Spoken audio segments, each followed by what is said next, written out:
nombre es Sebastián Villarroel, soy médico psiquiatra. Pues como decían en la presentación, yo trabajo hace aproximadamente unos 16 años en el Hospital de Día para la Patología de Alzheimer. Somos un equipo, probablemente el primer equipo que trabaja con patología dual acá en Chile. Y les voy a contar un poco del tema de la patología dual.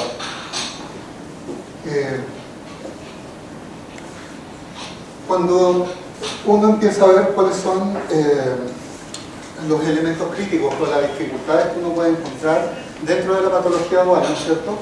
La primera gran dificultad tiene que ver con que es un concepto, un constructo que de alguna u otra manera ha costado mucho instalarlo, ¿ya?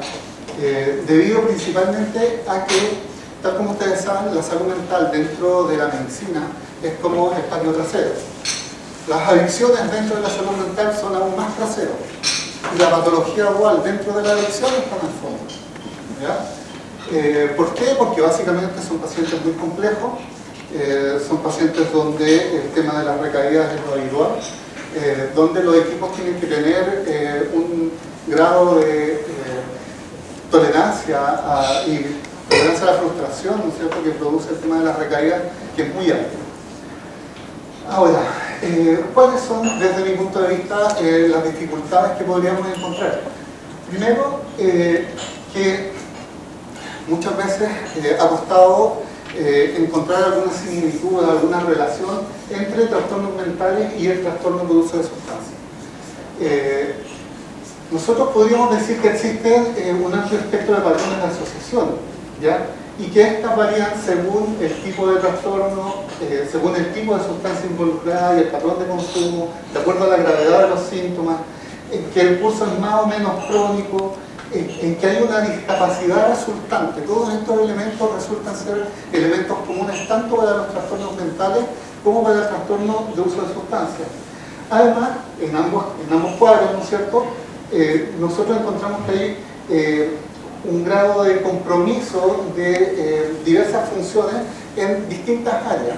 Y esto es tanto a nivel cerebral, como podríamos evidenciarlo, ¿no es cierto?, pero también hay alteraciones en el funcionamiento de las personas a nivel familiar, laboral, académico. Por lo tanto, está comprometida toda el vivir de la persona.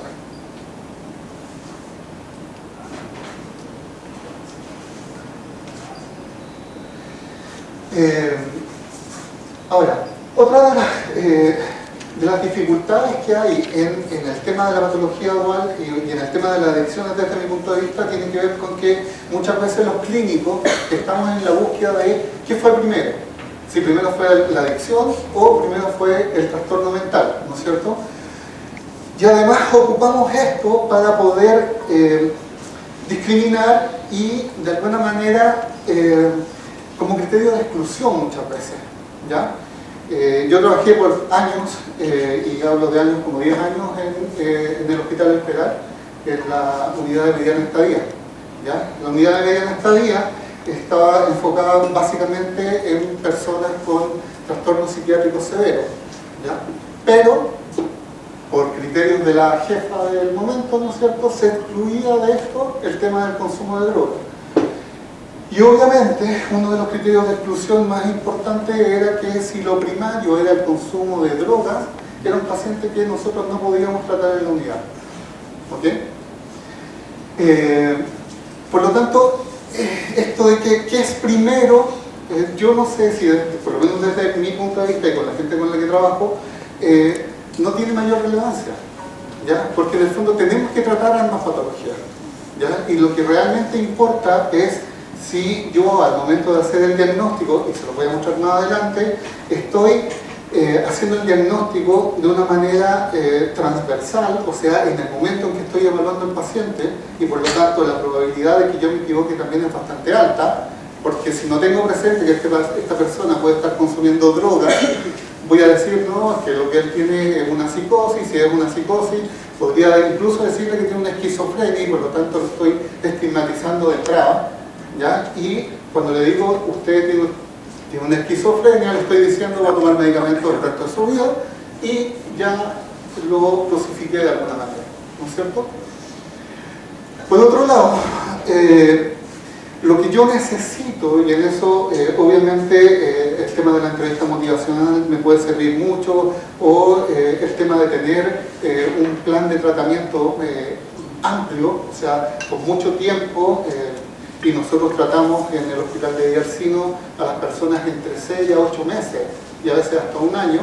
Lo que yo necesito es evaluar al paciente en el día a día, en el cotidiano, y además junto con eso poder trabajar el tema de su abstinencia. Si yo consigo que esta persona mantenga abstinencia durante al menos 6 meses, que es lo que me piden los libros, ¿no es cierto?, yo voy a poder tener mayor claridad de si efectivamente la psicosis que presentó al comienzo el paciente era una esquizofrenia o era una psicosis tóxica. ¿Ok? Entonces, el uso de sustancias puede ser causa de un trastorno mental, sí. El trastorno mental puede ser originado o agravado por el uso de sustancias, sí. El uso de sustancias puede enmascarar los síntomas de un trastorno mental, obvio. Cuando yo recién empecé a trabajar en el tema de adicciones, participé en una terapia grupal, un técnico en rehabilitación, y resulta que uno de los temas que se estaban conversando en ese momento era que las personas tenían mucha angustia o ansiedad, ¿ya? De acuerdo al enfoque tradicional del tema de las adicciones, si yo estoy angustiado y estoy en un tratamiento como este, lo que yo tendría que decir es que a lo mejor la persona tiene deseos de consumir, ¿no es cierto? Pero, mirado desde otro punto de vista, una persona que consume puede tener angustia o ansiedad o estar preocupado por distintas cosas, no necesariamente y solamente por el tema del consumo. Entonces tengo que tener las dos miradas. Cuando yo a la persona le digo, ¿sabes qué? Tú también tienes, entre comillas, derecho a estar preocupado o nervioso por algo, también le puedo bajar esta ansiedad que tiene por consumir. ¿Ok? Porque logra entender que no todo es consumo. Ahora, los trastornos por uso de sustancias y los trastornos mentales pueden coexistir de manera independiente, sí, pueden ser dos enfermedades en paralelo. ¿Ok? Y no necesariamente que una me haya llevado a la otra. Y por otro lado, los trastornos mentales pueden imitar las manifestaciones clínicas de un trastorno por uso de sustancias, efectivamente. Ahora, todo esto puede producir que el clínico se confunda, ¿no es cierto?, y que los diagnósticos que le estén entregando a los pacientes, sobre todo en la urgencia, sean erróneos, ¿ya? Por otro lado, puede este mismo comentario, si yo le digo a alguien, ¿sabes qué? Tú tienes una esquizofrenia, lo que podría hacer, les insisto, los estigmatizo, y la persona podría empezar a pensar, bueno, estoy jodido, ¿qué más da? Aquí me voy a tratar. ¿Okay? Entonces podría entorpecer, disminuir la motivación del tratamiento y a cualquier otro tipo de intervención que pueda hacer con la persona. Durante mucho tiempo, ¿no es cierto?, las políticas en salud mental, por lo menos hasta el año 98, era que teníamos grandes hospitales psiquiátricos, ¿no es cierto?, donde los pacientes de alguna manera los teníamos institucionalizados. Con el tema de la reforma que empieza a haber a nivel mundial y de la cual Chile también en la década finales de los 90 empieza a hacerse parte, ¿no es cierto?, la idea es ir disminuyendo cada vez más las camas en los hospitales psiquiátricos, los hospitales de crónicos, ¿no es cierto?, y de alguna manera sacando a los pacientes hacia la comunidad. Esto también pasó en España, ¿ya? Y ellos hacen un estudio más o menos en esta época, ¿no es cierto?, y ¿qué es lo que vieron? Que este proceso de desinstitucionalización había permitido que, entre comillas, los enfermos mentales puedan acceder a drogas a la vez que les crea un problema para encontrar los roles sociales e integrarse a la comunidad.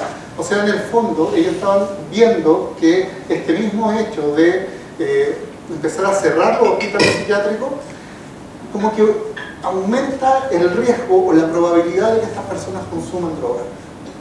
¿Okay? Ya, y eso sí, podríamos encontrarle la razón, pero no por el temor a que las personas consuman droga, los voy a mantener encerrados en un hospital psiquiátrico. Ya, porque si no tendríamos que tener muchos hospitales.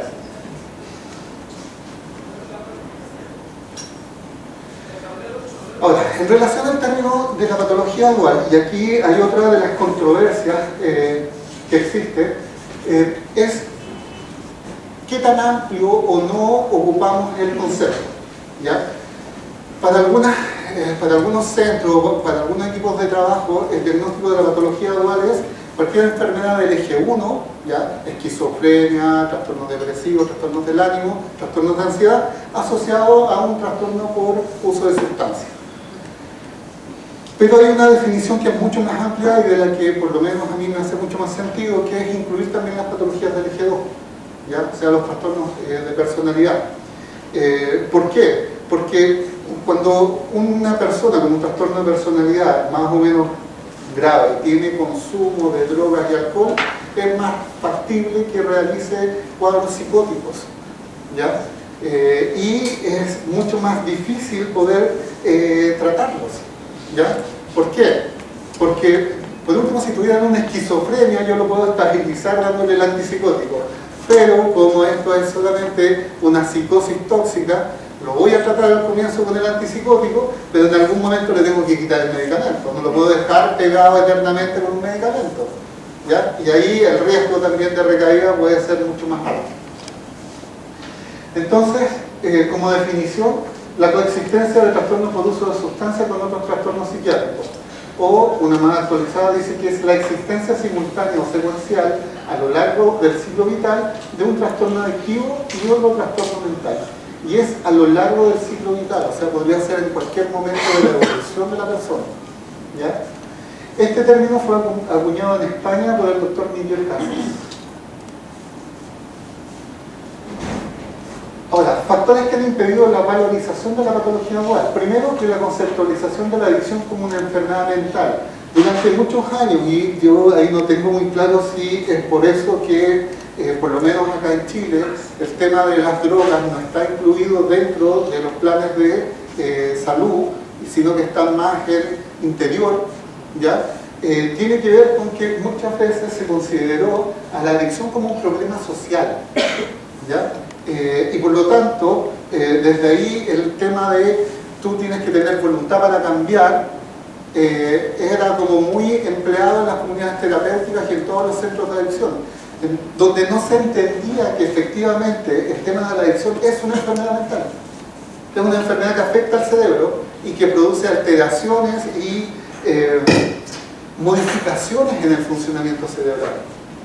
¿Okay?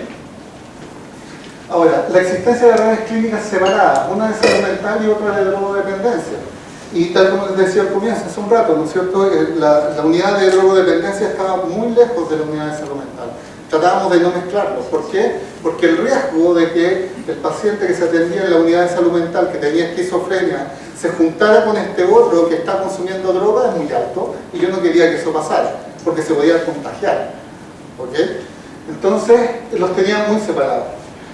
Eso también implicaba que tenía un equipo que me trataba las drogas y otro equipo que me trataba, si es que esta persona con drogas tenía otra enfermedad psiquiátrica, que me trataba la enfermedad psiquiátrica. Y no había comunicación, y por lo tanto duplicaba atenciones, pero también formas de intervención. ¿Por qué? Porque para el equipo de salud mental podría ser que, si no es tan malo que te fumé un pito, tomate uno mientras sea verde, tranquilo. El equipo de adicciones le dice lo contrario. No es tan malo que te tomes una copa, que sea una. El equipo de adicciones me está diciendo ojalá que no. ¿Ok? Entonces, eso también produce muchas dificultades en el tratamiento. También existió un desconocimiento de que el efecto de las sustancias no es el mismo en las personas sanas que en sujetos que sufren diferentes trastornos psiquiátricos. ¿Ya? De alguna manera no queríamos ver esta realidad. ¿Ya? No incorporar a los diferentes trastornos de personalidad en el diagnóstico de la patología dual era básicamente porque, y ahí hay un grupo de psiquiatras que piensan que en el fondo la personalidad tiene que ver más con una cosa como un artefacto o un tema de estilo de vida, y por lo tanto no se entiende el concepto de trastorno de personalidad, ¿ya? De hecho, yo cuando estaba estudiando medicina, pasé por la unidad de psiquiatría del Félix Bulnes, y allá no nos enseñaban trastornos de personalidad, nos enseñaban las reacciones vivenciales anormales. ¿Ok? Nunca más las volví a ver, pero era ese el diagnóstico. Efectuar diagnósticos transversales de trastornos por uso de sustancias o trastornos mentales sin considerar el diagnóstico longitudinal. Obviamente, lo que yo les decía al comienzo, o sea, no es lo mismo el paciente que yo estoy viendo ahora versus un paciente que logré ver durante 6 meses en un proceso de tratamiento, ¿ya? Y que por lo tanto voy a tener muchas más miradas, porque obviamente cuando el paciente o el usuario va a control con el psiquiatra, con suerte nos puede contar el 5 o 10% de la realidad, de la verdad, ¿ya? Pero cuando yo tengo distintas miradas del equipo psicosocial, ¿no es cierto? Psicólogo, terapeuta ocupacional, asistente social, los técnicos en rehabilitación, ¿no es cierto? Voy a tener una mirada más complementaria e integral de la persona, y por lo tanto la probabilidad de hacer un diagnóstico más certero es mucho más, comillas, mucho más fácil que si yo lo hago solo en mi boca, ¿ya?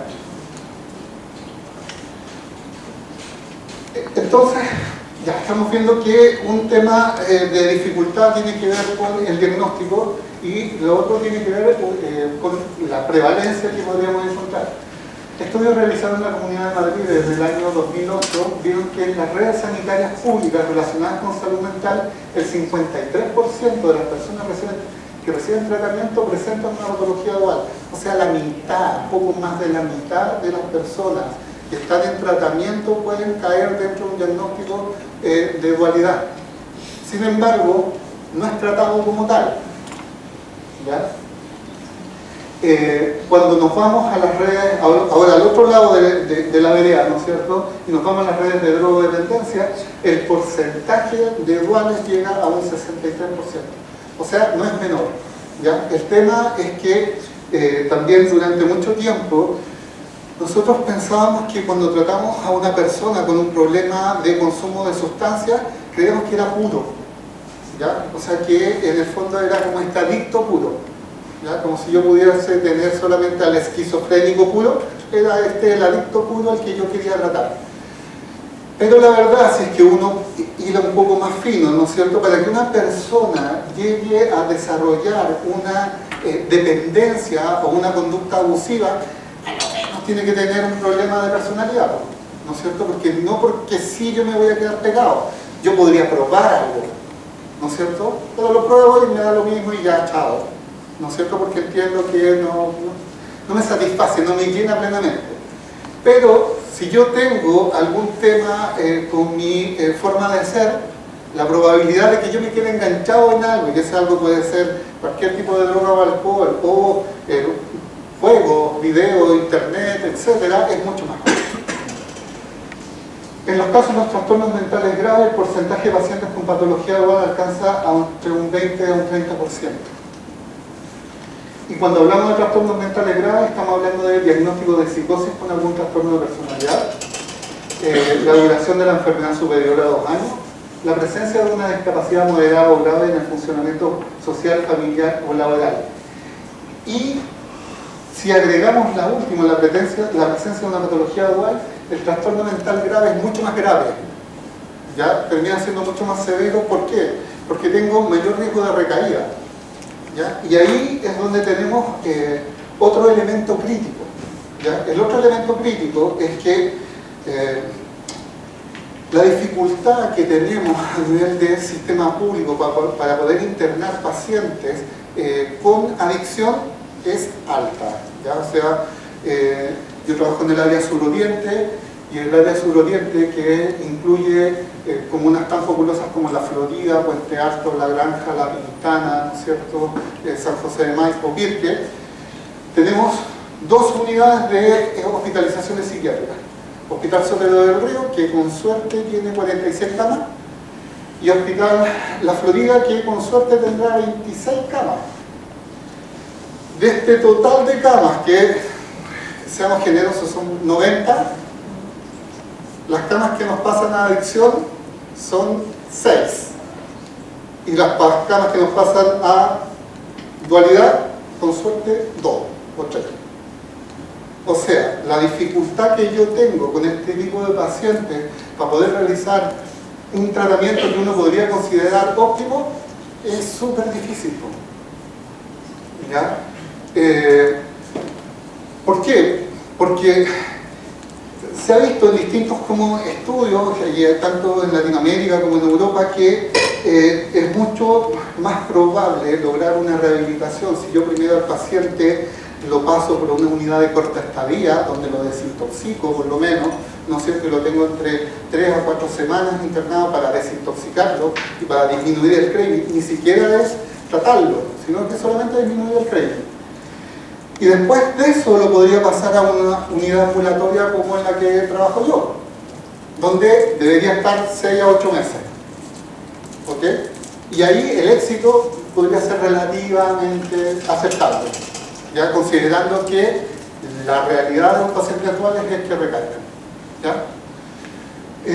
Pero la dificultad, les insisto, tiene que ver con qué es lo que le estamos ofreciendo a este tipo de población, ¿ya? Y no tenemos mucho.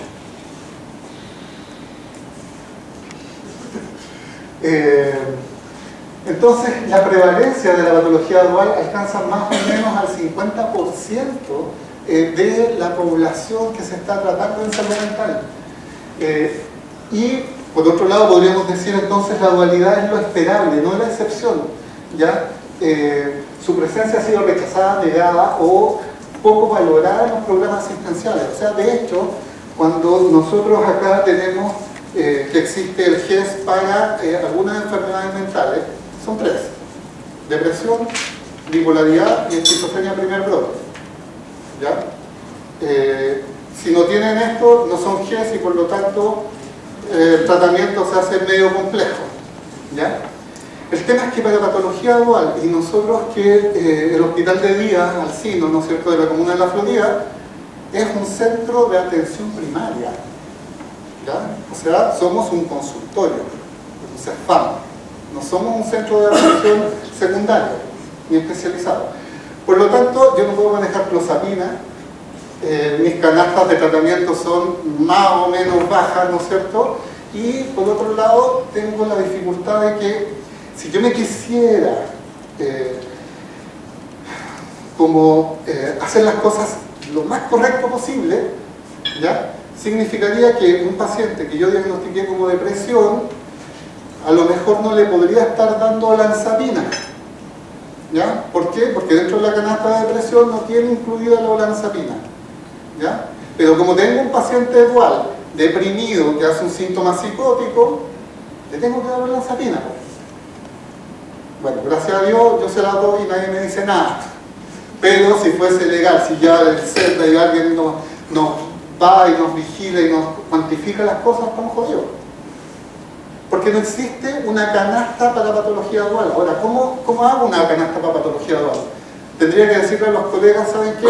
Ahí tienen toda esa cantidad de antidepresivos, todos esos antipsicóticos y todos esos estabilizadores del ánimo, ocúpenlo como ustedes consideren que está bien. Porque establecer protocolos con pacientes donde poder hacer diagnósticos certeros resulta súper complicado. ¿Ya? ¿Por qué? Porque me puedo encontrar con un paciente con un trastorno de personalidad límite, pero que tiene síntomas psicóticos. ¿En dónde lo meto? ¿Cómo lo trato? Y más encima es impulsivo y tiene oscilaciones del ánimo, y como tiene un trastorno de personalidad grave, le tengo que meter de todo, o sea, desde el antidepresivo, pasando por estabilizadores del ánimo, benzodiazepina, hasta llegar al antipsicótico. ¿Me calza en algún protocolo? No, pues, no existe. Entonces, la patología dual conlleva mayores dificultades en qué? En detección, diagnóstico, tratamiento, mayor uso de recursos. Ahora, la única forma que nosotros hemos podido identificar que se disminuye un poco esto tiene que ver con un tratamiento integrado, ¿no es cierto?, prolongado, 6 a 8 meses, con un equipo multidisciplinario, una palabra no me encontraba, un equipo multidisciplinario, ¿no es cierto?, que en el fondo permita ir abarcando todas las dificultades que presentan las personas, ¿ya? Porque está bien, y se lo voy a contar, pero lo terminamos de tratar, ¿y después qué? Lo echamos para la casa, a la ventana, o no sé, al volcán, y lo dejamos ahí tirado. Entonces, la patología dual no puede ser abordada de forma óptima usando categorías diagnósticas. Tenemos que usar dimensionales. ¿Ya? ¿Por qué? Porque muchas veces no alcanzan, no llegan al umbral diagnóstico que me piden los manuales, el DSM o el CIE, no me calzan. O me sobra, no me quedan chicos, le tendría que poner 10 diagnósticos. ¿Ya? O sea, 3 de personalidad, 3 de DG1, más el consumo, y tengo que separar el consumo, entonces tiene una adicción a marihuana, otra a cocaína, a pasta. ¿Me sirve? ¿Me sirve llenarlo de diagnóstico? Probablemente no. Pasemos un poco a esto, porque... entonces, la elevada prevalencia de la comorbilidad no significa que una cause la otra. En serio que determinar qué fue primero, qué fue después, no sé si es lo más relevante cuando estamos hablando de patología dual. Ambas manifestaciones de la patología dual pueden originarse en factores y sustratos cerebrales comunes, que es lo más probable. Tenemos un puto cerebro, no tenemos uno para la adicción, otro para la enfermedad mental. ¿Ya?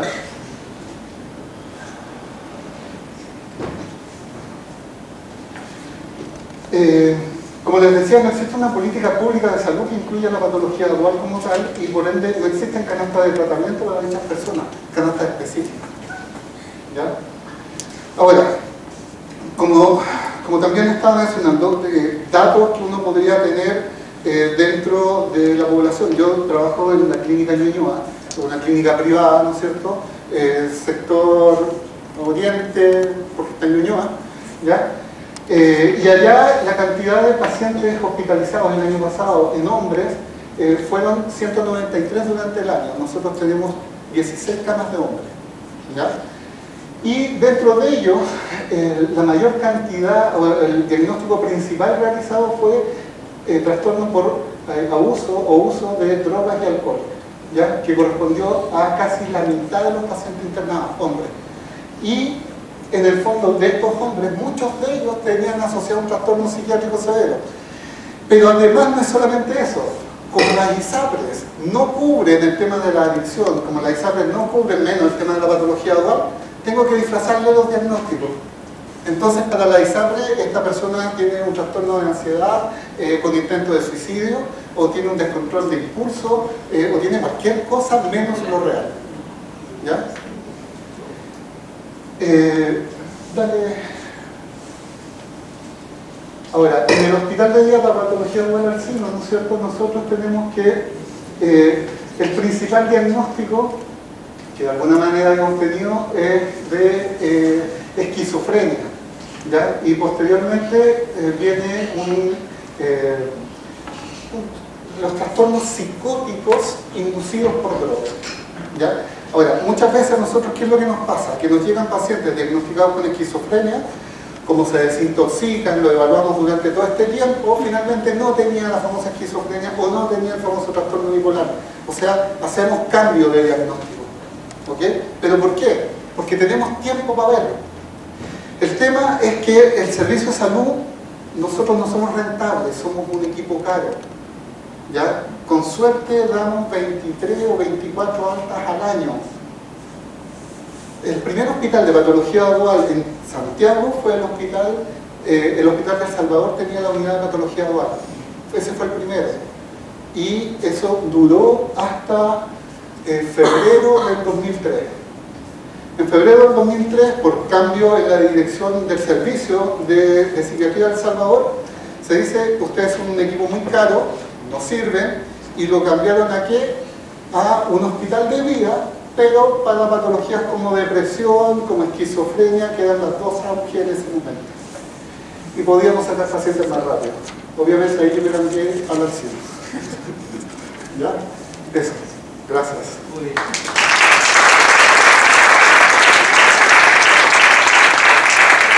Gracias, Sebastián. ¿Hay un tiempo para preguntas? Por ahí están los micrófonos, así que los que quieran preguntar, por favor.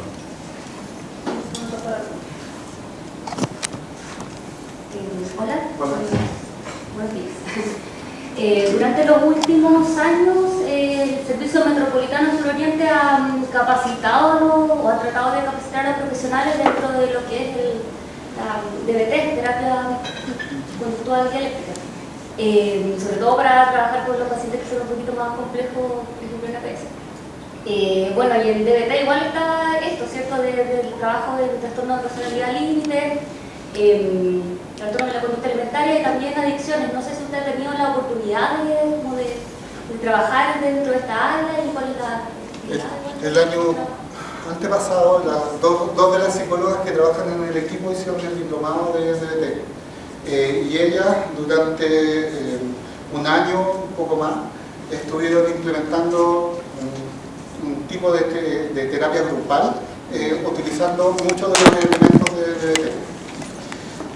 Resultaba en términos de mayor comprensión de las personas, mayor manejo de impulsividad y esas cosas. Así que desde ese punto de vista sirve, ¿ya? Obviamente mejor indicado en pacientes que tienen un trastorno de personalidad límite, ¿no es cierto?, que pudieron haber desarrollado una psicosis tóxica, pero no en pacientes esquizofrénicos es más difícil. Eso es lo que nos había pasado.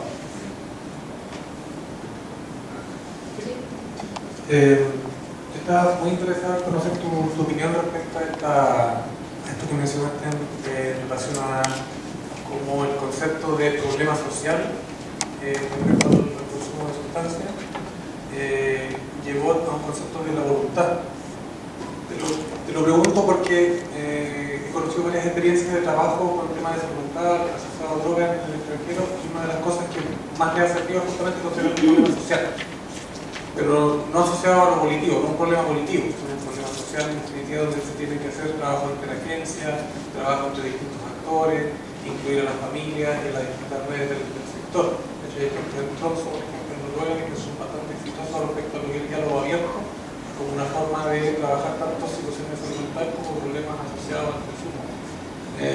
Entonces quería como preguntar tu opinión respecto a esto y digamos, ¿cuáles pueden ser los efectos de considerarlo el tema de drogas y el tema como un tema de salud mental y al mismo tiempo como un tema de seguridad nacional?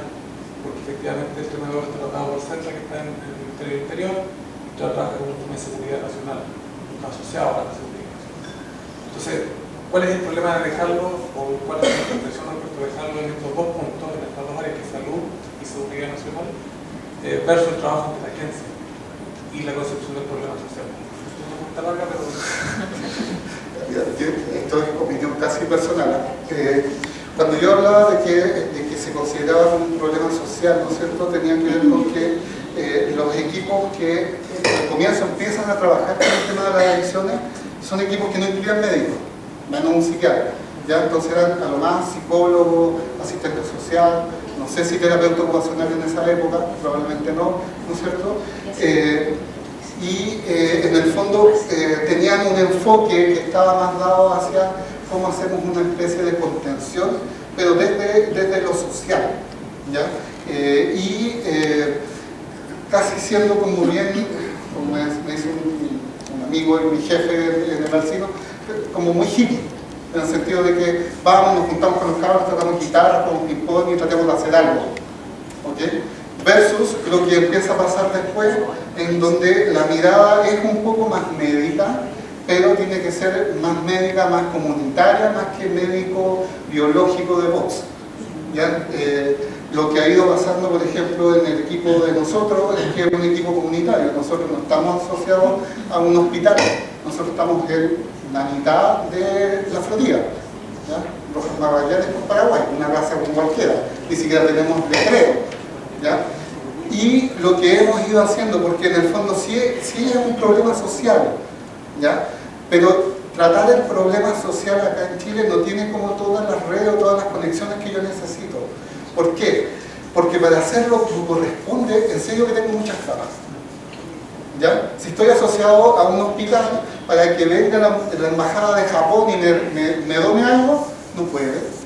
Aunque quiera, no puede. ¿Por qué? Porque soy público y tengo que hacer un trámite y es mucha burocracia.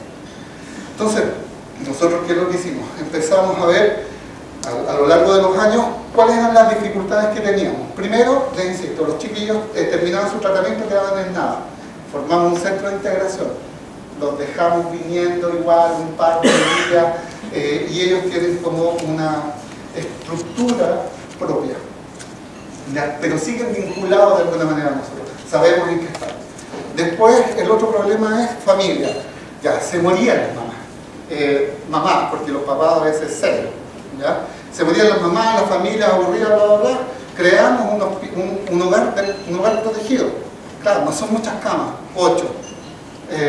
Pero tratamos de buscar desde nosotros cuál era la forma de solución. Un centro de madre, para lo mismo, ¿para qué? Para darle acogida a estas mujeres que ya están cansadas, bla, bla, bla, y darle un sentido distinto a esto del rol de protector o de cuidador. El otro tema es trabajo. Entonces, se creó una empresa, ¿no es cierto? Y hacemos coffee break, ¿no es cierto? Impresión digital, jardinería. O sea, de alguna u otra manera estamos tratando de cubrir las distintas áreas para que no sea solamente tratamiento. Y desde ese punto de vista, supongo que tratamos de ver que el tema también es social, ¿ya? Ahora, cuando yo te digo que la diferencia con la voluntad es porque cuando una persona está consumiendo drogas, el control de la voluntad tiene que ver con el frontal, ¿ya? Con el lóbulo prefrontal. Hagan la prueba, tómense 4 cervezas o 2 pisco sour y vean si ese control mental está tan bien. No lo van a tener, ¿ya? Entonces, yo no le puedo pedir a una persona que tiene una adicción que voluntariamente haga cosas. Es por eso, ¿ya? Espero que esté allá.